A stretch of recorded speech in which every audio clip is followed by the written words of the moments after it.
Okay, so this will be a continuation of using Pascal's triangle for probability. So please check out the previous video where we talked about how to use Pascal's triangle for probability. So again, this will be a continuation. So let's get right into the problem. It says you toss a coin 4 times. What is the probability of getting at least 2 tails? And I'm going to go ahead and underline that word there, at least. Okay, because that's very important. So our first step that we want to do is we want to go ahead and just draw out Pascal's triangle.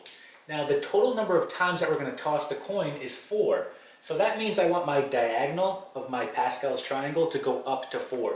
So I'm going to go ahead and draw out Pascal's triangle. Let's go ahead and do that. So I just have 1, 1, 1, 2,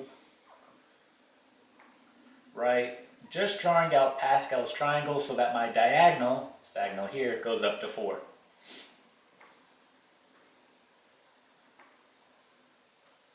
Okay, and there we are. And why don't we go ahead and just circle that diagonal so we can see it.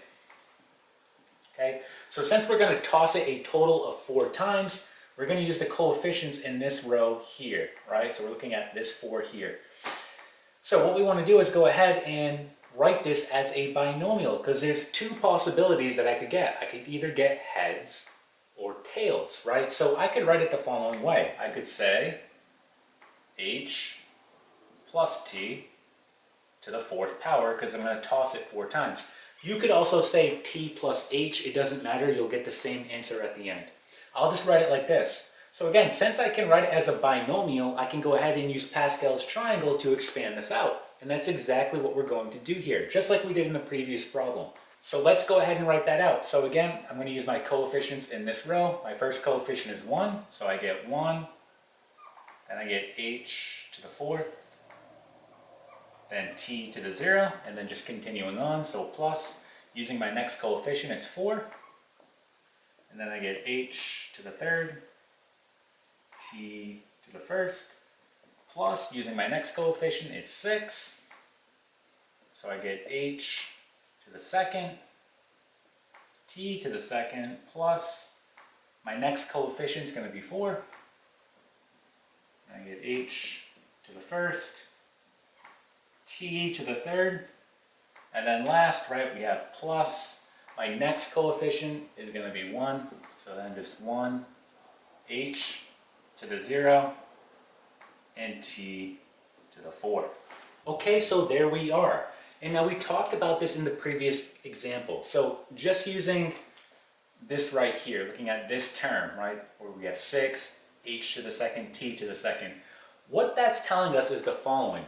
We have 6 possible outcomes where we could get exactly 2 heads or exactly 2 tails, right? So let's go ahead and look at what it's asking. It says at least 2 tails, right? So what I'm going to do is look at my terms. Here I have t to the 0. Well, that's not going to work.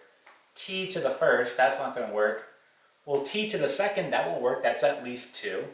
T to the 3rd, that will also work, and t to the 4th, that will also work. So all you have to do is add up your coefficients, 6, 4, and 1. So when I add those, I get 11. So 11 out of, and if you want to know the total possible outcomes, you just add up all your coefficients. So we're going to do 1 plus 4 plus 6 plus 4 plus 1.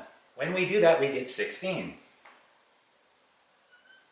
So again, what this is telling us is the following. There are 11 possible outcomes where we could get at least 2 tails out of our total possible outcomes, which is 16.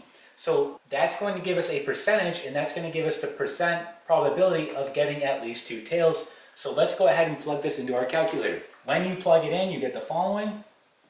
You get 0.6875.